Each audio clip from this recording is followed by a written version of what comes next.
Hello everyone, it's Niall from Midlife Crisis here. This week's video I've been working on the Mini of the Month from last month from Games Workshop, which if you haven't guessed yet is a Black Templar. I came back to the hobby 12 months ago, just before UK went back into another lockdown pre-Christmas. Before all the stores were forced to close again, I managed to get into my local Warhammer store. Not only did I learn that the Warhammer fantasy world has been destroyed and replaced with the new Age of Sigmar, the guy behind the counter also told me about the new Mini of the Month scheme that Games Workshop were doing. The idea being that you could pop in each month and grab a new mini and try out different painting techniques. So over the next few months I gathered different minis, not going in every month I must admit, all of which are in various stages of painting as you can see at the top of the screen. At the time I only had a box of Tyranid Hormagaunts that I was painting and I wasn't sure where I was going to go full in on the hobby or not.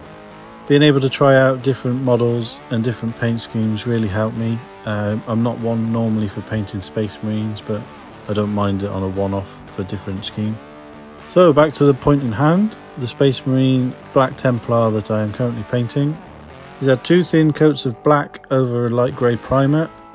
The reason I didn't prime it all black was A, because the shoulder pads are a lighter colour, and B, because I could see where I'd already painted.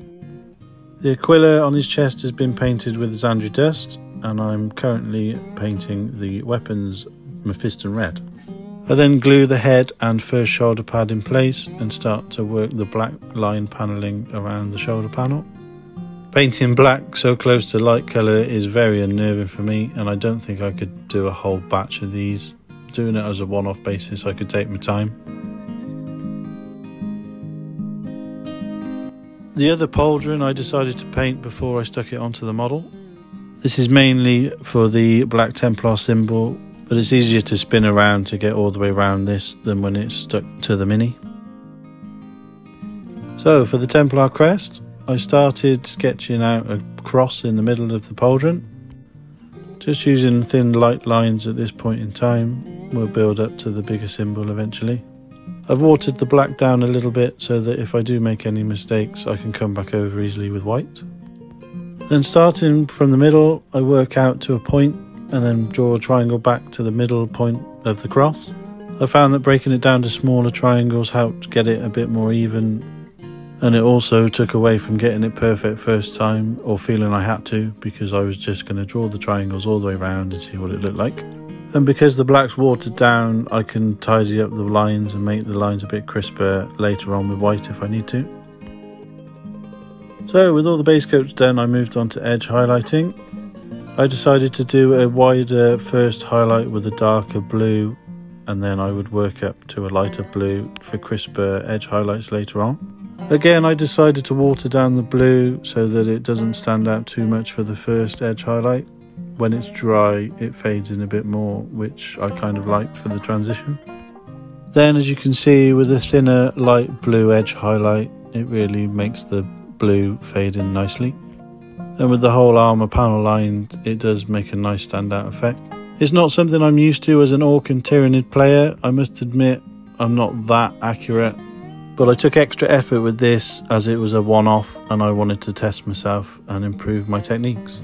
The fine detail brush has seen better days, so as I got to this point I swapped out to my number 1 Raphael brush. This does look ridiculously big for what I'm using it for, but it is in better condition, and as long as you don't overload the paint into the brush it can still be quite accurate. I tend to do most of my painting with a size 2 brush, but I do have some finer points that I use for fine details, metallics and other bits. I just need to look after them a bit better. One of the best things I found about the Black Templars when doing the edge highlighting is if you do make any mistakes or there are any bits you're not happy with, you can go over in the black again. So for the weapons, instead of doing a standard shade that I would normally do, I decided to go over with the contrast paint. The thought was that it would make the red richer and darker without making it grotty and grimy. I think it does that, and it also, as it's a contrast paint, any of the bits I missed the first time round, because I primed it all light grey, it does cover and picks out the lighter bits with the red.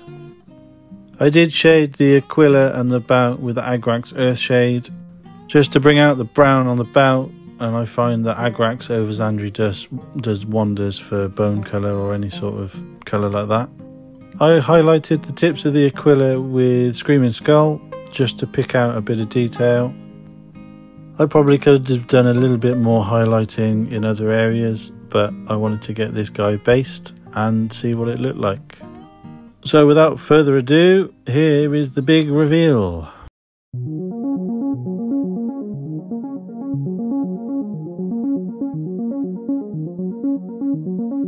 Pretty pleased with how my first ever Black Templar turned out. I have painted a couple of other Space Marines in the past, but not to this degree of detail, so pretty pleased overall. Thank you so much for watching this video. If you could take a second to hit the like button and let me know in the comments what you think. I hope you've enjoyed it and there's something in it that you can take away and help to improve your painting. If you could take a second to subscribe to the channel, I have been working on some dice trays for my little hobby group.